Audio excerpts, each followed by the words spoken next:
नमस्कार दोस्तों, स्वागत है आप सभी का आज की इस क्लास में। अगर आप भी देने वाले हैं यूपी बोर्ड से क्लास 10 का पेपर, तो आज की क्लास आपके लिए बहुत ज़्यादा इम्पोर्टेंट होने वाली है। क्योंकि आज की क्लास में मैं आपको बताने वाला हूँ सोशल साइंस के महत्वपूर्ण क्वेश्चन। पूरी किताब से आपका जो सामाजिक विज्ञान की पूरी किताब है, जिसमें इतिहास, भूगोल, नागरिक शास्त्र, अर्थशास्त्र है, वो सारी किताब के इम्पोर्टेंट क्वेश्चन मैं बताने वाला हूँ। इतने ही प्रश्न केवल आपको पढ़ करके बोर्ड एग्जाम में जाने हैं। इसके अतिरिक्त कोई भी प्रश्न पढ़ करके आपको अपना समय ज़ाया नहीं करना है। तो चलिए बिना बातचीत के क्लास की शुरुआत करते हैं। वीडियो अच्छा लगे तो वीडियो को लाइक कीजिएगा, और चैनल पर पहली बार है तो चैनल को सब्सक्राइब तो ज़रूर कर लीजिएगा। पहला क्वेश्चन आपको जो पढ़ना है वो पढ़ना है कि 1848 की उदारवादियों की क्रांति में किन विचारों को आगे बढ़ाया गया। ये क्वेश्चन बहुत ज़्यादा इम्पोर्टेंट है। 1848 की जो क्रांति है ये हर बार पूछी जाती है। और एक बात आप समझ लीजिए कि क्रांति से संबंधित प्रश्न बोर्ड वाला पूछता ही पूछता है, तो इसलिए ये प्रश्न आपके लिए एकदम इम्पोर्टेंट है। दूसरा प्रश्न आपका है कि ये है कि नेपोलियन द्वारा किए गए सुधारों का वर्णन कीजिए। दूसरा क्वेश्चन ये आपको पढ़ना है, नेपोलियन द्वारा किए गए सुधारों का वर्णन। तीसरा क्वेश्चन आपको पढ़ना है, जर्मनी का एकीकरण कब और कैसे हुआ। ये क्वेश्चन भी कई बार पूछा गया है, बहुत ज़्यादा इम्पोर्टेंट है। चौथा क्वेश्चन आपका है कि ऑटो वन बिस्मार्क कौन था, वो प्रसिद्ध क्यों है, किस चीज़ के लिए वो फेमस है, ये बताना है आपको ऑटो वन बिस्मार्क के बारे में।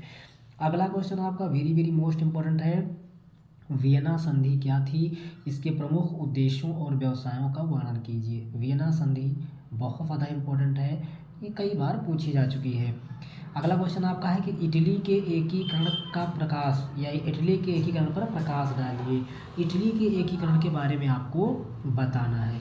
इसके बाद आपका जो अगला क्वेश्चन होने वाला है, इसमें से तो 100% एक क्वेश्चन आना ही आना है।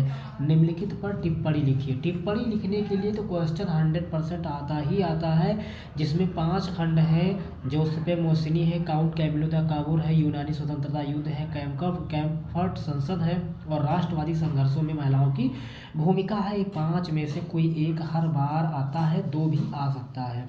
अगला क्वेश्चन आपको पढ़ना है, राष्ट्रवादी संघर्षों में महिलाओं की भूमिका के बाद अगला क्वेश्चन आपका है कि सविनय अवज्ञा आंदोलन के प्रति लोगों और औपनिवेशिक सरकार ने किस प्रकार प्रतिक्रिया व्यक्त की है। ये क्वेश्चन बहुत ज़्यादा इम्पोर्टेंट है आपके बोर्ड एग्जाम के लिए। अगला क्वेश्चन आपका है कि जलियांवाला बाग हत्याकांड पर एक संक्षिप्त टिप्पणी लिखिए। ये क्वेश्चन जो है कई बार आपको मानचित्र पर भरने के लिए भी आया है। जलियांवाला बाग हत्याकांड आपको पता है कि जो कि पंजाब के अमृतसर में हुआ था, इस पर संक्षिप्त टिप्पणी लिखने के लिए आता है। अगला क्वेश्चन आपका कि नमक सत्याग्रह क्यों प्रारंभ किया गया, इसका संक्षिप्त विवरण दीजिए। 2020 और 22 में प्रश्न पूछा गया है। और अगला क्वेश्चन आपको पढ़ना है कि भारत में राष्ट्रवाद की भावना पनपने में किन किन कारकों का योगदान था। ये क्वेश्चन भी बहुत ज़्यादा इम्पोर्टेंट है। इसके बाद समझिएगा अगला क्वेश्चन। अगला क्वेश्चन आपका है कि गांधी जी ने असहयोग आंदोलन क्यों प्रारंभ किया, उनके द्वारा यह आंदोलन वापस लेने के प्रमुख कारण क्या थे। गांधी जी ने असहयोग आंदोलन क्यों चलाया। ठीक है, देखिए 2020 में और 22 में प्रश्न पूछा गया है, यानी बहुत ज़्यादा इम्पोर्टेंट है आपके बोर्ड एग्जाम के लिए। अगला क्वेश्चन है कि महात्मा गांधी जी के सत्याग्रह पर एक निबंध लिखिए। 2020 में और 22 में पूछा गया प्रश्न है कि महात्मा गांधी जी के सत्याग्रह पर निबंध लिखिए। अगला क्वेश्चन है कि 1929 की महामंदी का भारत पर क्या प्रभाव पड़ा। 2020 में और 22 में देखिए ये प्रश्न भी पूछा गया है। अगला क्वेश्चन है कि भारत में सूती वस्त्र उद्योगों पर उपनिवेशन का क्या प्रभाव पड़ा। सूती वस्त्र उद्योग जो थे उस पर उपनिवेशों का क्या प्रभाव पड़ा, ये बताना है। अगला क्वेश्चन है कि ब्रिटेन वुड्स समझौते का क्या अर्थ है। जो ब्रिटेन वुड्स समझौता है इसका मतलब आपको बताना है। अगला क्वेश्चन का आंसर देना है आपको कि अंतर्राष्ट्रीय आर्थिक विनिमयों में 3 तरह की गतियों का प्रभावों की व्याख्या करें, और तीनों प्रकार की गतियों के भारत और भारतीयों से संबंधित एक एक उदाहरण दें और उनके बारे में संक्षेप में लिखें। ये क्वेश्चन भी बहुत ही ज़्यादा इंपॉर्टेंट है आपके बोर्ड एग्जाम के लिए। अगला है ऊर्जा के नवीकरणीय और अनवीकरणीय संसाधन में क्या अंतर है, यानी नवीकरणीय संसाधन क्या है और अनवीकरणीय संसाधन क्या है।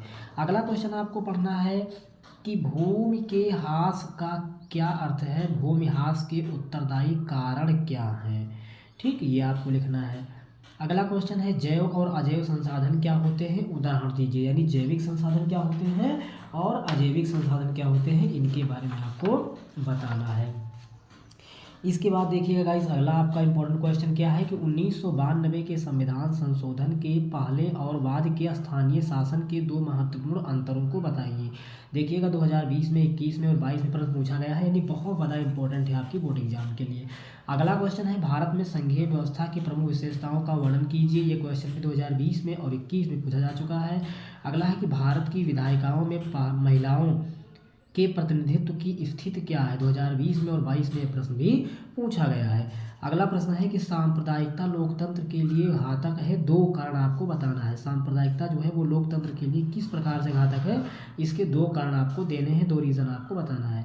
अगला है कि नेपाल का लोकतंत्र के लिए दूसरा आंदोलन क्या था। ये 2022 से पूछा गया प्रश्न है, और जितने रिपीटेड क्वेश्चन हैं उनको तो आपको ज़रूर अच्छे से पढ़ लेना है। रिपीटेड क्वेश्चन बहुत बार बोर्ड एग्जाम में पूछे गए हैं। अगला क्वेश्चन आपका है लोकतंत्र किस तरह उत्तरदायी, जिम्मेवार और वैध सरकार का गठन करता है। देखिए 2021, 22, 20 में और 23 में प्रश्न पूछा गया है, नहीं बहुत ज़्यादा इम्पोर्टेंट होने वाला है। अगला है कि महागारा ग्राम रोजगार योजना 2005 यानी NREGA 2005 के उद्देश्यों की व्याख्या करनी है आपको। अगला क्वेश्चन है कि भारत में विकास प्रक्रिया से GDP में तृतीय क्षेत्र की हिस्सेदारी में वृद्धि हुई, क्या आप इस कथन से सहमत हैं, विस्तार से बताइए। 2022 में प्रश्न पूछा गया है। अगला क्वेश्चन है कि संगठित और असंगठित क्षेत्रकों की रोजगार परिस्थितियों की तुलना कीजिए। 2020, 21 और 22 में यह प्रश्न आपसे बोर्ड एग्जाम में पूछा जा चुका है, यानी बोर्ड एग्जाम के लिए ये क्वेश्चन आपके लिए बहुत ज़्यादा इम्पोर्टेंट है। अगला क्वेश्चन आपको पढ़ना है मृदा अपरदन से आप क्या समझते हैं। मृदा अपरदन के लिए उत्तरदायी कारणों का वर्णन कीजिए। बहुत बार पूछा जाने वाला प्रश्न है मृदा अपरदन। अगला क्वेश्चन भारत में पाई जाने वाले विभिन्न प्रकार की मृदाएं। मृदा मतलब समझते हैं ना, मिट्टी। मृदा का मतलब क्या होता है, मिट्टी। यानी भारत में कितने प्रकार की मिट्टी पाई जाती है उसके बारे में आपको लिखना है। अगला क्वेश्चन आपका है कि प्राकृतिक तथा मानवीय संसाधन में अंतर बताइए। प्राकृतिक मतलब जो नेचर से होता है, यानी ईश्वर की अपने आप से होता है, और मानवीय मतलब जो मनुष्य करता है। अगला है चिपको आंदोलन क्या है। ठीक है, ये क्वेश्चन बहुत ज़्यादा इंपॉर्टेंट है। लोगों ने पेड़ को काटने से बचाने के लिए चिपको आंदोलन चलाया था। अगला क्वेश्चन भारतीय अर्थव्यवस्था में कृषि का क्या महत्व है। तो कृषि का बहुत बड़ा महत्व है भारतीय अर्थव्यवस्था में, ये आपको भी पता है, उसके बारे में पढ़ लेना है। अगला आपको पढ़ना है कि चावल यानी धान की खेती के लिए उपयुक्त भौगोलिक परिस्थितियों का वर्णन कीजिए। 2020 और 22 में प्रश्न पूछा जा चुका है।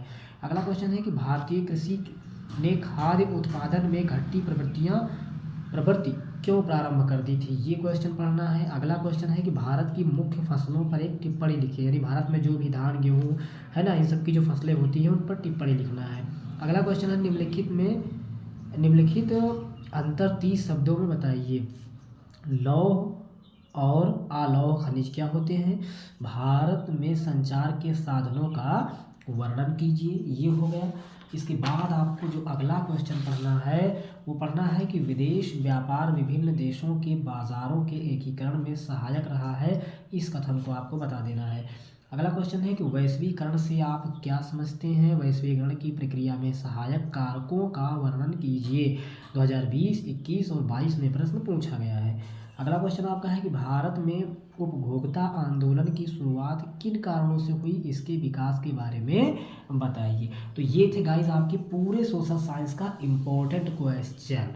आई होप आपको वीडियो बहुत अच्छा लगा होगा और बहुत यूजफुल लगा होगा। जानकारी अच्छी लगी तो वीडियो को एक लाइक कीजिएगा। चैनल पर पहली बार है चैनल को सब्सक्राइब कीजिएगा, क्योंकि इस चैनल पर कंटिन्यू आपके बोर्ड एग्जाम की तैयारियां चल रही हैं। और सिर्फ इतने ही क्वेश्चन आपको भैया पढ़ने हैं, इसके अतिरिक्त अदरवाइज कोई भी क्वेश्चन आपको नहीं पढ़ना है। और इसके अलावा ऑब्जेक्टिव के सारे क्वेश्चन मैंने करवा दिए हैं। अगर उसका वीडियो आपने अभी तक नहीं देखा है तो उसको आप देख लीजिएगा। फिर मिलते हैं नेक्स्ट वीडियो में, तब तक आप पढ़ते रहिए और अपना ख्याल रखिए।